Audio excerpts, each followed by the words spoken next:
cream social? Yeah. Can I have ice cream social? I don't know what that means, but What's your opinion on Froyo? Oh, what? Froyo. What the fuck is a froyo? It sounds like something out of Lord of the Rings or actually, something, that's dude. pretty good. Frozen yogurt. It's really Oh. good. It's basically ice cream. It's alright, I guess, you know? Different texture. Little different texture. Yeah, if it's good, I'll eat it. Froyo. Froyo.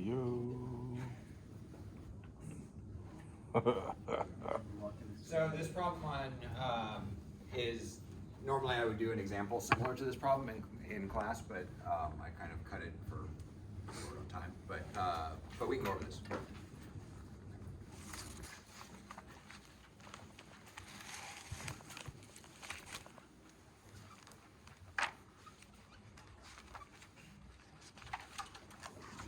Okay, so someone wants to cross a river and start at point A and end up at point B. Okay, they have a kayak. They could kayak directly to point B, or they could kayak straight across to C and then run along the bank to get there. Or they could pick some point in between the two and travel to that point and then run the rest of the way. Okay? And we know some information about what's going on here. So we know that the river is 3 kilometers wide.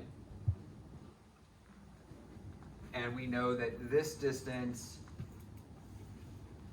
from here to here is 1 kilometer.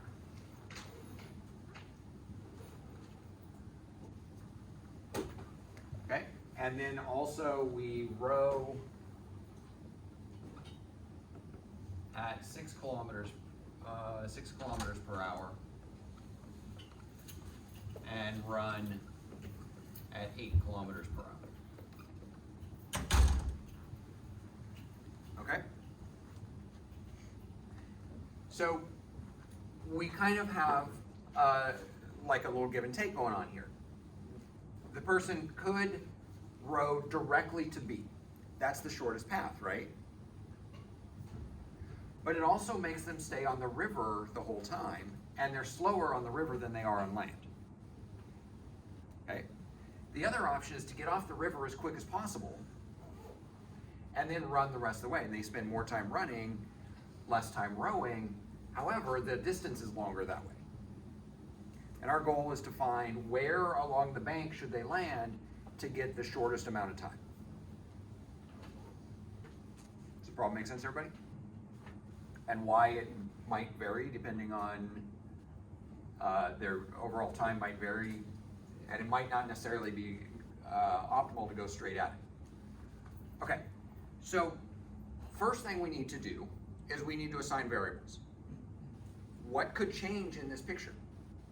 So A, C, and B are fixed in place, but what's not fixed in place? So D is not fixed in place because he could land anywhere up or down the river, right?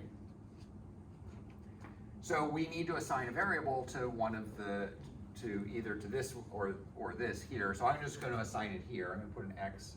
We're going to call that distance X, the distance between C and D. And now with the rest of the picture, we can fill in this distance we can figure out, and this distance between D and B we can also figure out. Okay? Let's do this one first. If this is 1 kilometer and this is X kilometers, what is this? 0.5? Well, this isn't necessarily a half. It could be, There's 1 minus X. it's going to be Oh, 1 okay. minus X. Okay? So this distance minus this distance gives us that distance.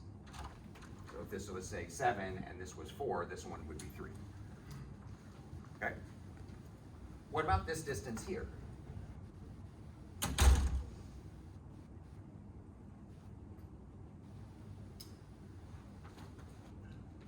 Squared plus 6 squared 3 squared plus x squared?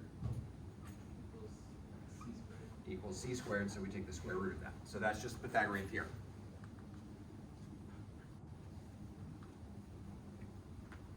Okay. So we're gonna row, so we're gonna assume that this d, now, first of all, what's the domain of x? What's the, because we're gonna need our endpoints, what's the smallest x could be? 0. 0. So x is not going to be less than 0, because if x is less than 0, that means d is up here, and that's clearly not going to give us a minimum time, because we're rowing further and running further. So the smallest d could be a 0. What's the largest d could be? So if we move, d can move all the way up to c, but it could also move all the way down to b, right? We definitely wouldn't want to go past b. What would x be if d moved all the way down to b? It'd be 1. Okay, so that's our domain. Those are going to be our 2 endpoints that we plug in. Also, any critical points that we end up with along the way. Okay, so what is the distance that we row? So we're making these, that D, the point D is where we actually land, where we actually choose to land. What's the distance that we spend on the water if we land at D?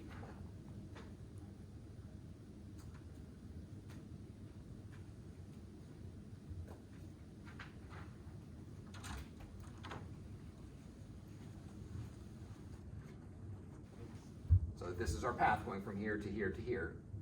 What's the distance spent on the water? 6 kilometers.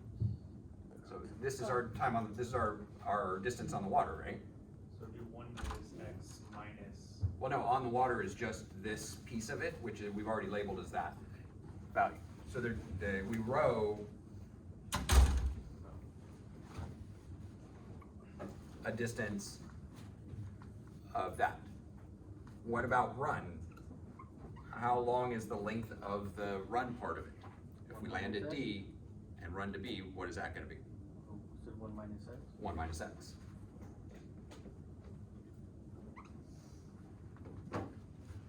Okay?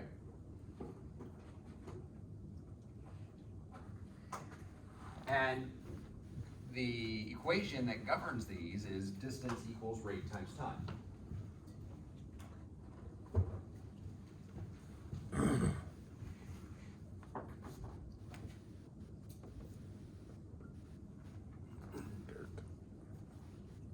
Or really what we want though is time. So time is distance divided by rate.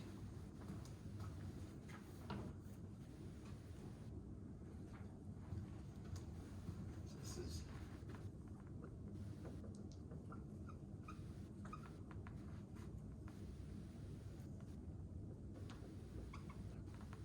okay.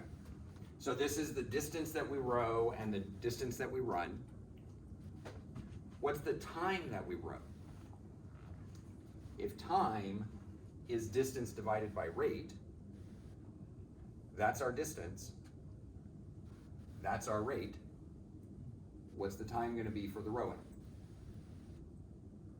9, square root of 9 plus x squared divided by 6. Square root of 9 plus x squared divided by 6. And what about for running? What's its time going to be? 1 minus x divided by 8. Okay.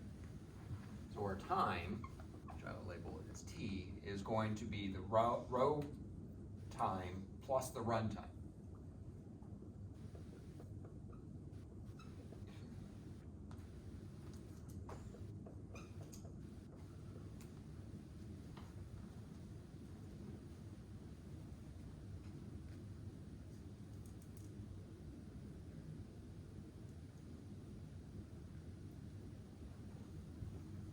Okay, and our goal is to minimize t. I have the test for you. Do that. So our goal is to minimize t. So this is the amount of time that they spend in the whole process. and we wanna minimize it. How do we do that? You set it equal to 0 or? We do something with it first and then set it equal to 0. Take the derivative, then set it equal to 0. So we need t prime. Okay. Now, I'm gonna simplify this and change this form of this a little bit.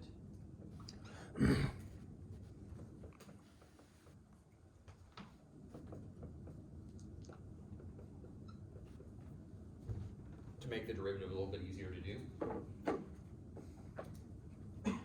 So I just took the 6 here and just turned it into a 1/6 out front as a coefficient. And then this 8, I split up between the numerator, the two terms in the numerator, and so it's just 1/8 minus 1/8 x. And so what's our derivative gonna be? What's the derivative of this? Or what's the derivative of this? Why is it, how did it turn into x squared plus 9? Instead I of just turned 9 it plus around. x? It's commutative, so it goes either way. Usually we write our polynomials in descending order. Okay. So what's the derivative of this term? What happens with the 1/6? 0. It's not hanging by itself, it's attached. What happens to numbers that are attached to variables?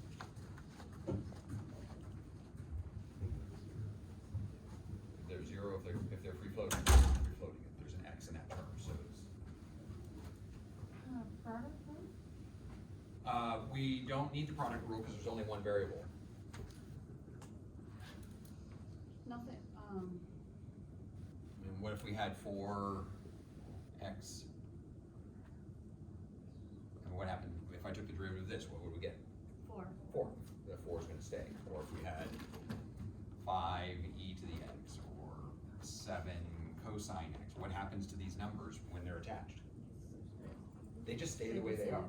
It doesn't matter if it's a fraction. That 1/6 is still just a number attached to the variable.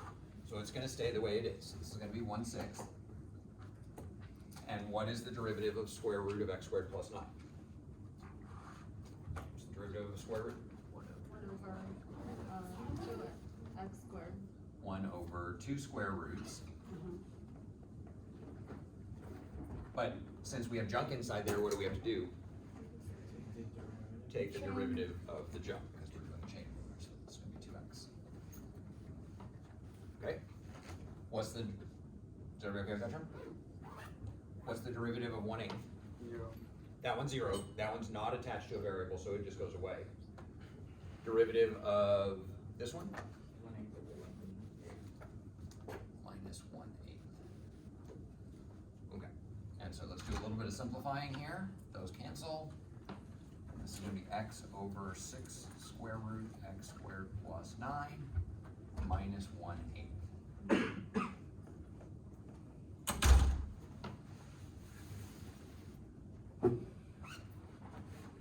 Okay.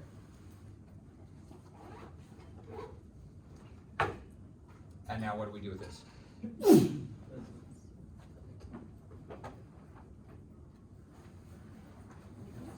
Set that equal to 0. Okay, and now to solve this, I'm just going to move the 1/8 over to the other side.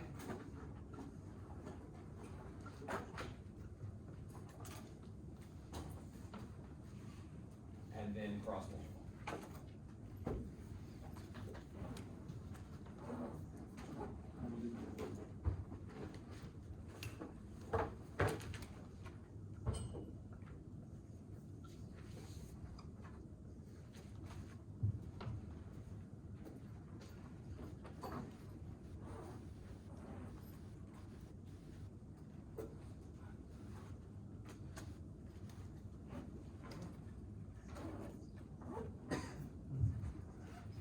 Square both sides to get rid of the square root.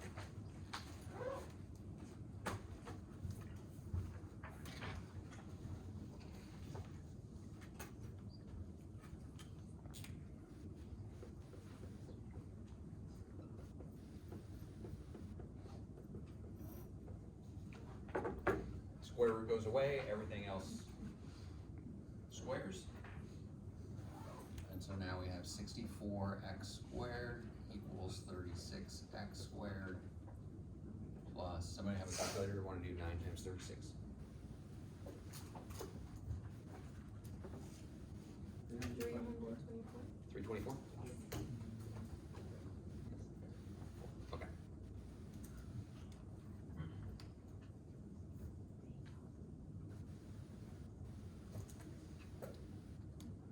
Okay, so we're going to get 28x squared equals 324.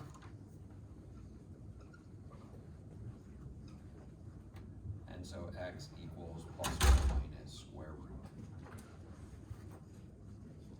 324 over 20.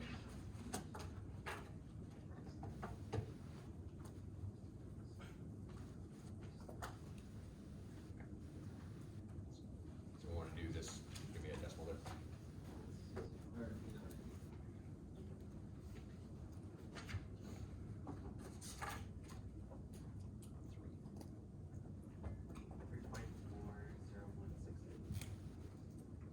Plus or minus 3.40.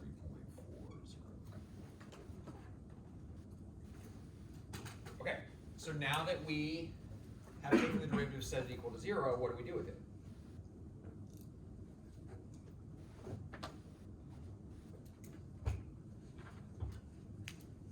Plug it in the row. So we need to take this and plug it back into the original function up here.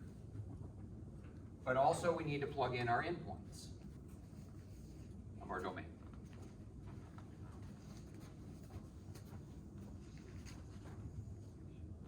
But we have a problem. Look at our domain and look at the critical points that we got. Anybody recognize what the problem is? They're not within the domain. They're not in the domain. We got critical points, but they're not in the domain. This is not at all an uncommon thing to happen where you get critical points that fall outside the domain. Usually you'll find at least one inside the domain, but in this case we don't find any. Both of these, plus or minus, are outside the domain. Can they be our minimum time if they're not actually part of our domain? We would never land 3 kilometers down the river. That'd be landing down here. Does that make any sense? The function doesn't recognize that it's a problem. The math doesn't. We have to recognize it as a problem solver. That our x, this value for x, cannot be 3.4. And definitely can't be negative. That would go, I mean, we're going that way. So that tells us that these aren't even valid possibilities. So we only have 2 places we could possibly land. So how do we determine which is better? What are the 2 places we could land? Down. Either C or B. The endpoints are the only options we have left because those didn't work. And so how do we determine which is better, C or B? Shortest path, but then we spend more time on the river, so what do we do with the endpoints and our critical points after we find them? We plug them back into the equation. So what we need to find is t of 0 and t of 1. If we had any critical points come out of this that were valid, we would find those as well, and then we're just going to look for the smallest one of those. So we do square root of 9 plus 0 over 6 plus 1 minus 0 over 6. So we get square root of 9 is 3 over 6 plus 1/6 equals 4/6. Plugging in 1, we get square root of 9 plus 1 squared over 6 plus 1 minus 1 over 6, which is square root of 10 over 6.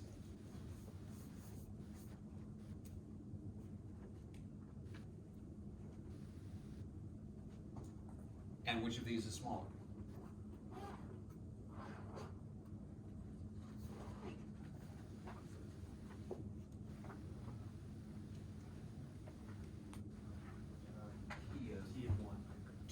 small, so the square root of 10 is somewhere a little just a little bit bigger than 3.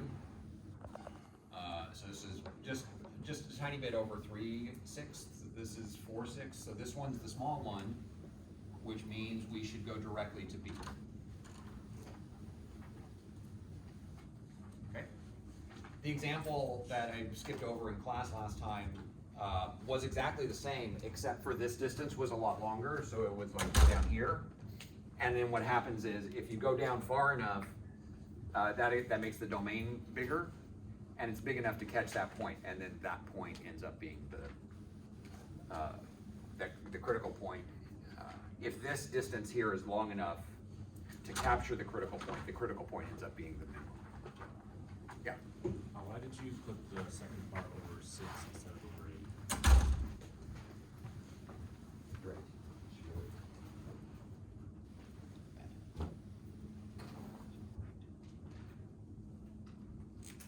Now we need to reevaluate this. This is 1/3. So we have, this should be 3/6. I still think this one's big. I still think this one's smaller. It should be over. Should be over. So it's square root of 10 over 8? No, this one's over 6, because that's square root of 10. This term was 0 on this one, so it's just square root of 10 over 6. That term with the 8 is 0. It's the 1 minus 1 on top. Oh, So what do these come out to? What is 3/6 plus 1/8?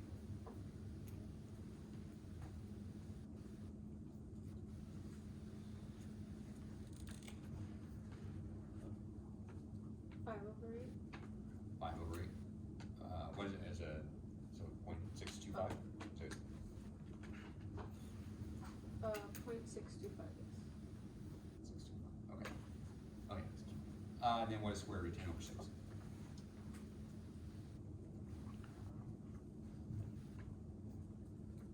Uh, 0.527.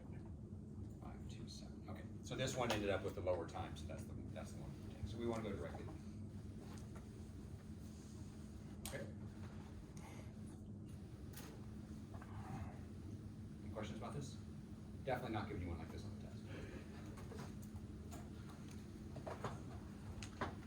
That's your last homework question on this one. I'll give you a hint. Everybody gets numbers that are slightly different. But on this problem, every single one of them, the critical points you get are going to be outside the domain. So it's going to be one of your 2 endpoints on the homework question here. Okay. Any other questions? Okay. So I have the exams to pass back.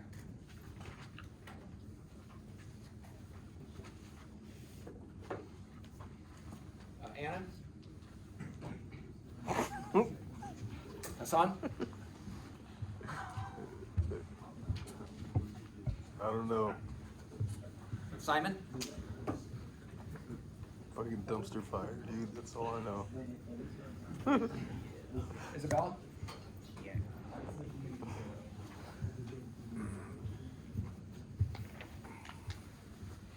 Ivor? Fucking dumpster fire. Jason? Huh? Sergio? Every homework is a fucking test, dude. Armando? Yeah. Maria?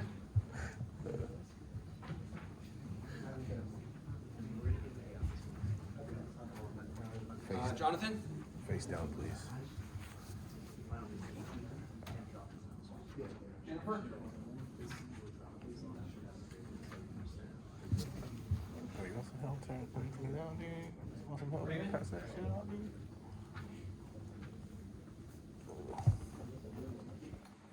Rowan? Sydney?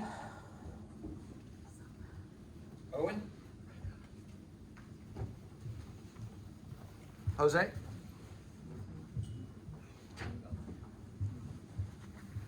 Jose? Andrew? Dylan? Michael? Ethan?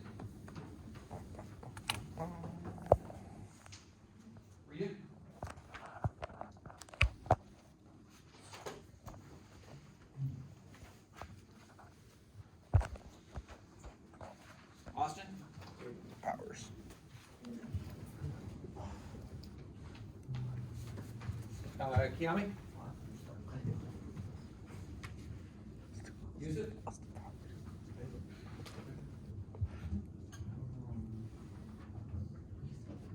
Noel? Daniel? Fucking grow up. Grow up, dude. Paulina?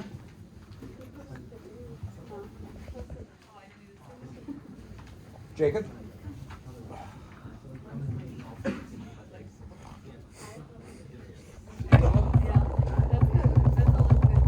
Drum roll, please. Carl? Carl? Hither. Leland?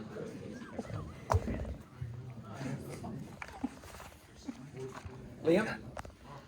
Oh boy. Ooh. Alfier? Oh. Oh.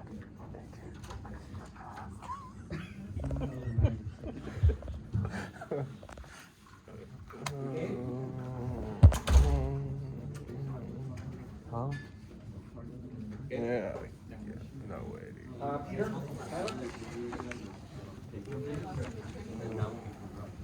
Zoe? Zoe? Hey, dude. I don't even know what that means.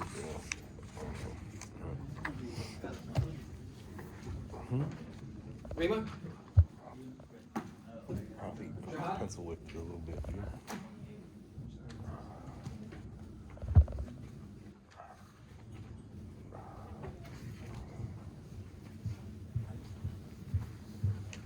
Giancarlo?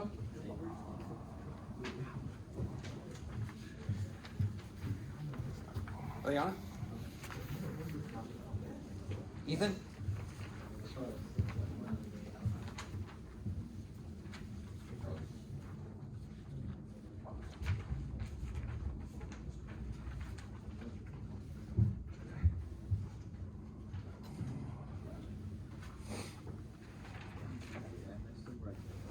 Zoe? Gabe? Dylan? Sydney? Rowan? Hassan? Okay.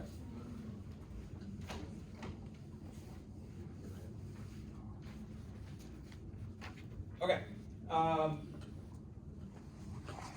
So today we are going to start on 4.9. So this stuff's not going to be on the exam that I pass out next week, but this stuff will be on the final. It's one of the big three things that's coming out of the semester. And so our final is really just going to be those big three things, which are limits that we did back in chapter 2, the derivatives we just did in chapter 3, and then what we're going to be doing now in chapter 4 and 5, 4.9 and chapter 5, which is antiderivatives. Yeah. For the final thing, for the derivative part, of those, like, optimization. The final's not going to have any of that. The final's not going to have any word problems. It's just going to be, can you take a limit? Can you take a derivative? Can you take an antiderivative? Are you saying no word problems? Not on the final. Oh. On the exam next week, there will be a couple of word problems on it, but not on the final. Final's just going to be real basic. If you have these skills, you'll be successful in the next class. Great, thank you. Okay. Okay, so so now what we have is a long list of functions that we know the derivative of.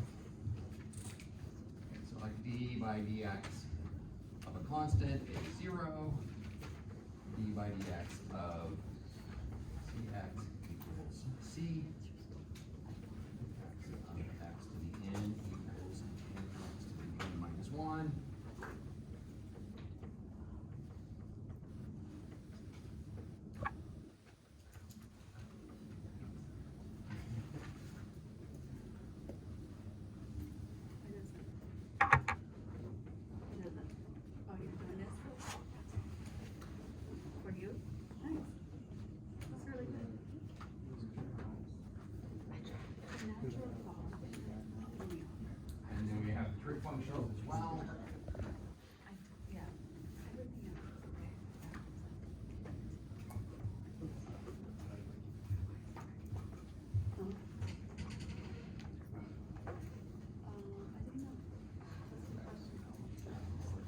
is just the same stuff we have, right?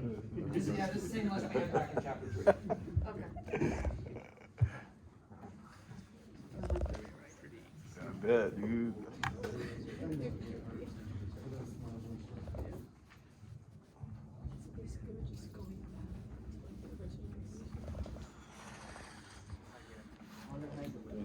Huh?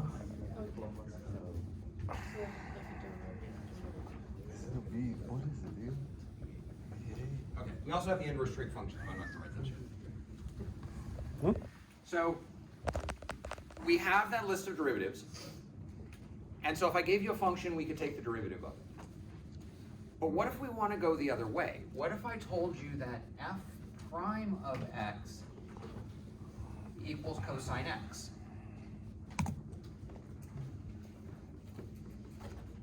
What is f of x?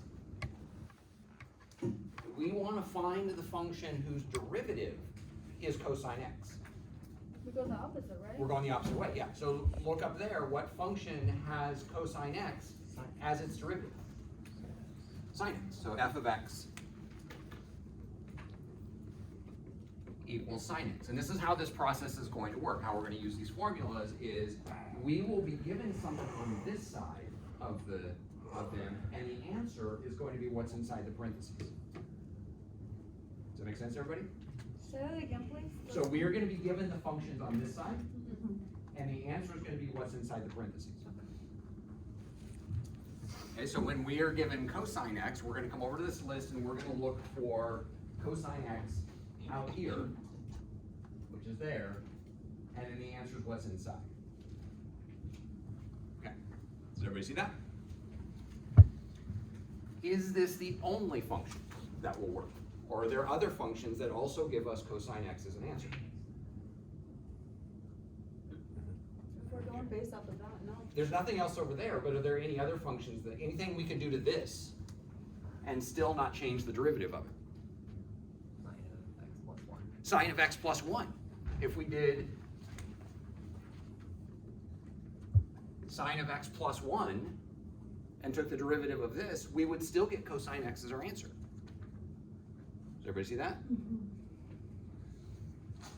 What else could we, I mean, How is that possible? because what's the derivative of 1? 0. 0, and the derivative of sine is cosine. Does it matter what number this is? No. No. So we can have anything of the form sine of x plus c because of this one up here. Anytime we take the derivative of a constant, it's just going to go to 0. So we can do that. So we can get this. So any function of this form is going to end up working. Does that make sense? And this is one of the problems with antiderivatives. What we're doing here is called the antiderivative. And this is one of the problems is there's always going to be lots of functions that work because we could always just add plus 1 or plus 2 or plus 50 or plus a million to it.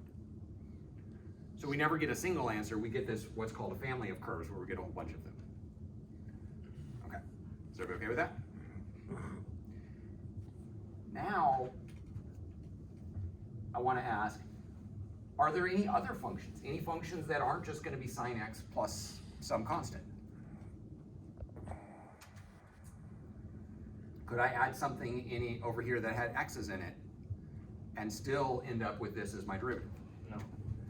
The answer to that is no, and that comes from the mean value theorem. When we were doing the mean value theorem, one of the things said if two functions have the same derivative, they have to be the same except for this plus c. So the only way we can get the same derivative is have the same function plus a constant. So what that's saying is this is all possible functions that satisfy this up here. Is that clear to everybody? Okay. So this is called the general antiderivative.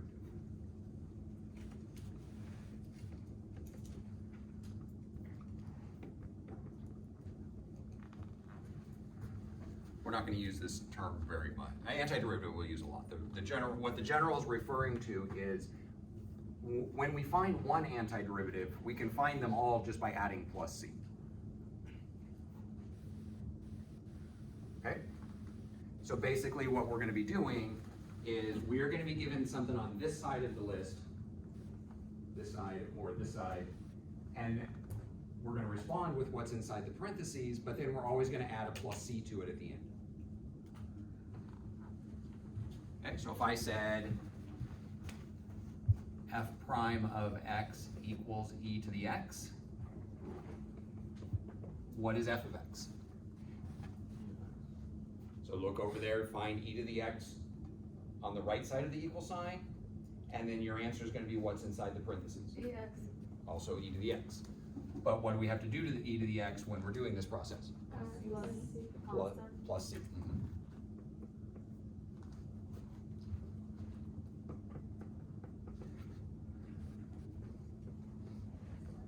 Okay, so go ahead and, oops, this is f prime.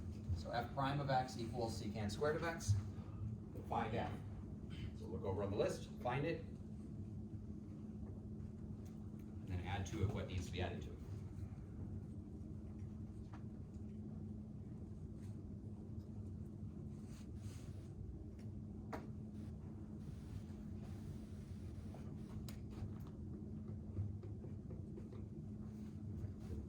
And so what's f of x here? 10x. Tangent x plus c. Okay.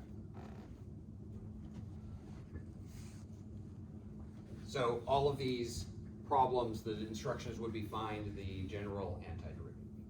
So find.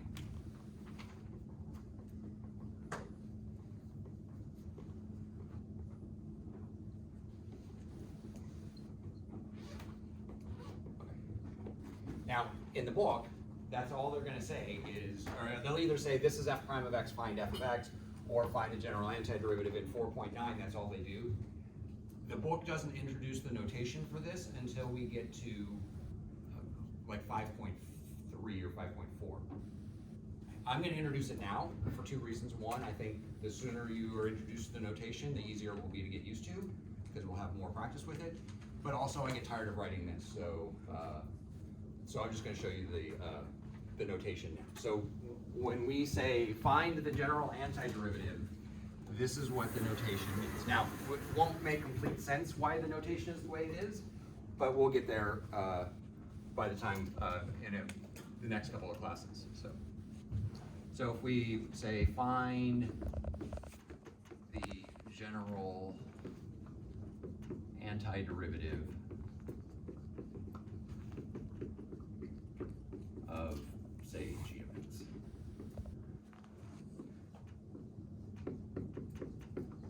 This is the notation for it. So this is an elongated S. It's supposed to be an, kind of reminiscent of an S is the point of why it's shaped the way it is. And it's called the integral symbol. Another term for antiderivative is integral. So it's the integral symbol or antiderivative symbol. This is the function that we're looking for on this side of the list, or this side of the list. This dx, don't worry too much about the dx right now, except it needs to be there. And if you leave off your dx's, it'd be like writing an English paper and leaving off all your periods. You could do it, people would understand what you're saying, but it would be confusing and just not feel right. So anytime we have an integral symbol, there has to be a dx with it. Or it doesn't have to be necessarily x, it could be dt or ds or dr or whatever. But there has to be, an integral symbol has to get paired up with d something. And the term for that dx is called a differential. And it serves a really, really important role as we move further in the very end of this semester. Its purpose will start to become clear. In Calc 2, it really becomes clear what that dx purpose is. Okay. And we'll see where it comes from when we are working our way through chapter 5. But is everybody okay with this notation? Okay, so if I said this,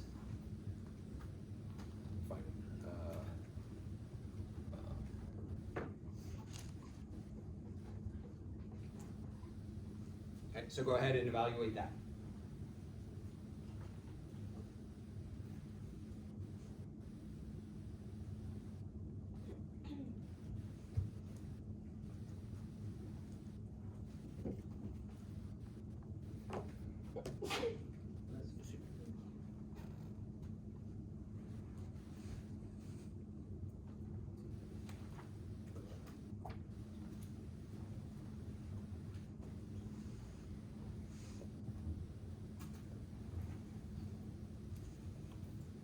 Okay, so what is this gonna be? This is going to be cosecant x plus c.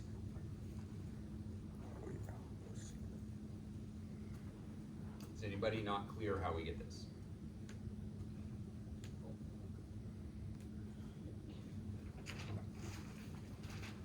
Okay, so what if we want something a little bit more complicated?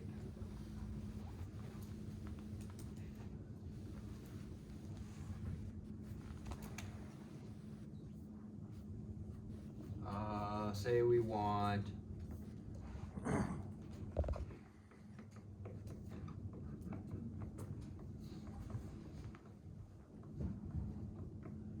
this.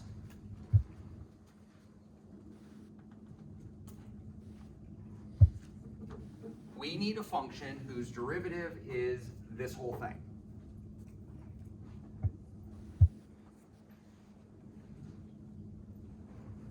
If we only had one of these, if we only had this first one, what would the answer be? This would be this one would turn into secant x, right? What about that one? E to the x. Can we do them separately, or is there some kind of interaction going on that messes that process up? Well, let's look at it. Let's look at it from the other side. So our conjecture here, I'll put a question mark over it because we're not sure of this yet. The conjecture is that we can work with those two separately, and this one becomes secant x. This one becomes e to the x, or stays e to the x, and then we get the plus c just because it's an antiderivative. Okay? How can we check to make sure that this is correct? Take the derivative of it. If we take the derivative of this, we better get this. Right? So let's do that. What do we get if we take the derivative of secant x plus e to the x plus c? What's the derivative of secant x? Secant x tangent x. Derivative of e to the x, e to the x, and the derivative of plus c is 0. And so it worked. When we took the derivative of this, we got exactly what we wanted inside here. Okay? And this process works whenever we see multiple terms like this inside of our antiderivative. This process works. We can always work with them individually because the derivatives work that way. If the derivatives don't have any interaction between terms, when we go in the opposite direction, there's still not going to be any interaction between the terms. Does that make sense?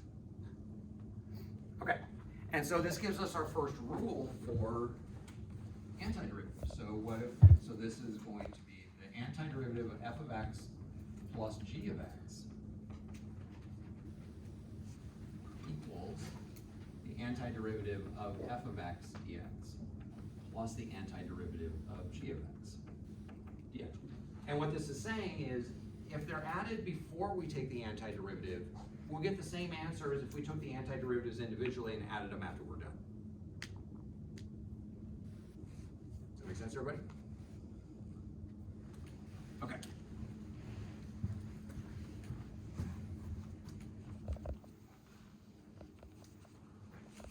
But let's look at a problem with this.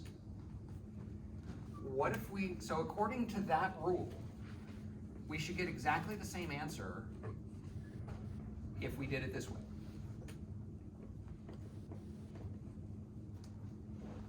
Does everybody see that according to that rule, this equals this?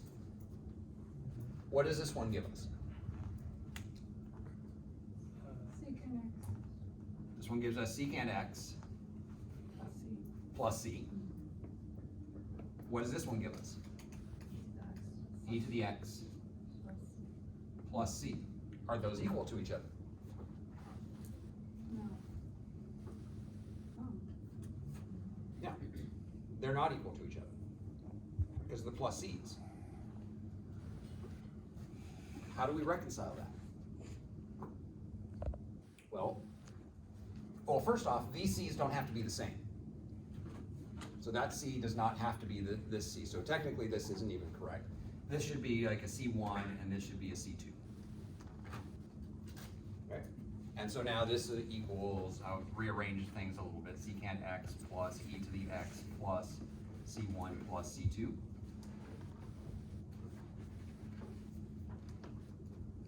But this C could be any constant, right? What if we let C equal C1 plus C2? That's still a constant, right? So now this becomes secant x plus e to the x plus c. It's a really weird thing to wrap your head around, that when we split it up, we should get two separate c's, but we can just combine that into a single c anyway, because adding two, so this is the term, this is called an arbitrary constant. It could be any number whatsoever. If we have two arbitrary constants, it's still just an arbitrary constant. It's still just, if we combine them into one, we have just as much freedom as if we have two separate ones. Because if we need this to be, well, if this one, say, sometimes later on we're gonna solve for these values for C, say this one was 5 and this one was 10, then this would be secant x e to the x plus 15. We could get 15 over here if we wanted to. We just plug in 15, change that C to 15. So these arbitrary constants, we kind of mostly ignore them. We don't really worry about them while we're doing the antiderivative. All we need to do is make sure when we're done to add a plus C. And it doesn't matter how many terms we have, we're just going to worry about the antiderivatives themselves. And then once we're done, just tack on a plus C at the end. Does that make sense? Okay. So let me give you one. About, let's do one.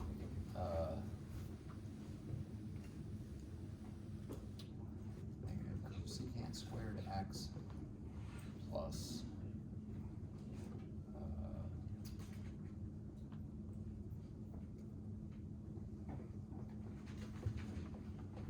okay, so go ahead and do this one. Yeah. What's the main purpose of the C? The main purpose, so the plus, so if we know what the derivative is, and we're trying to figure out what the actual function is, any value for C could work. Okay. So remember when we were talking about the pumpkin falling from the building? Yes. And so H was measuring the height of the pumpkin. What was the derivative telling us? If we took the derivative of the location of the pumpkin, what'd that tell us? Change in time. Is the change in time, but what is that measuring? Instantaneous velocity. It's a velocity. So the derivative of a position is the velocity. If we were told the velocity and want to figure out what the position is, we could do that now with this process. If this is our velocity function, then this is our position function.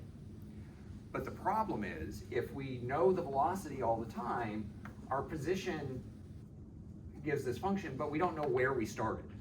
This is where we would have started when we start moving. So if we have two runners that are both moving at exactly the same speed at exactly the same time, they're not necessarily going to be in the same place because they don't start at the same place. That's what the plus C is helping us resolve that issue. Does that make sense? Yeah. Okay, so just to be clear, we are saying that these are not the same thing. When you have the antiderivative of that plus the antiderivative of that, is not the same thing as the antiderivative of the whole thing. They are the same. Okay. This one technically gives us two C's, but we can just relabel it as, I mean, it doesn't necessarily even have to be the letter C, it could be anything, but we just combine those two constants into a single constant, and everything works out fine. So later on, what we're going to do is we're going to find values for the C. We'll be given some additional information that will allow us to find this C, and it doesn't matter in that process whether you have one or whether you have two. It ends up resolving itself at the end anyway, so we don't have to ever worry about it. Okay, so go ahead and do this one. So go ahead and find the antiderivative of both of these, and then at the end, just tack on a plus c. We don't need to do a plus c for every single term, we just save it all for the end.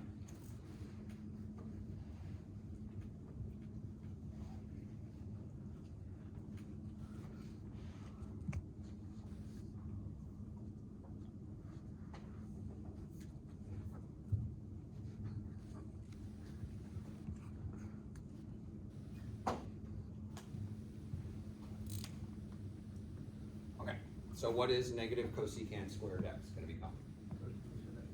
Cotangent x. We could put a plus c here if we wanted to, but there's no need to do it because we're just gonna do it at the end. And what does secant squared become?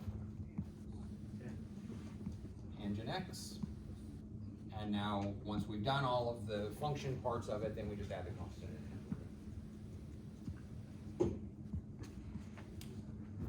Okay. Okay with this?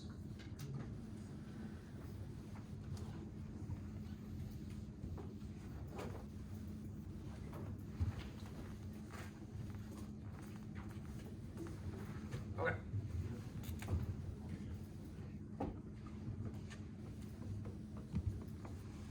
What about 5 cosine x?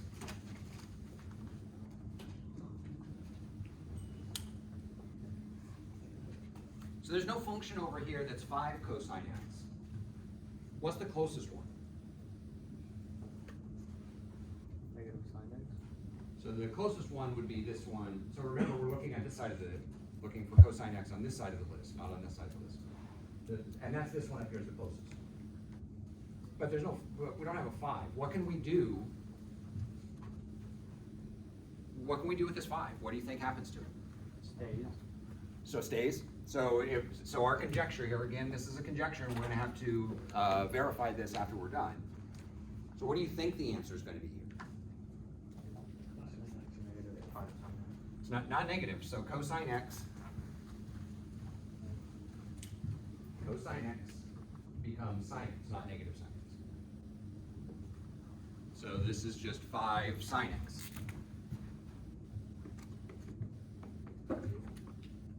And then we still need our plus c. And how can we verify that that actually is true?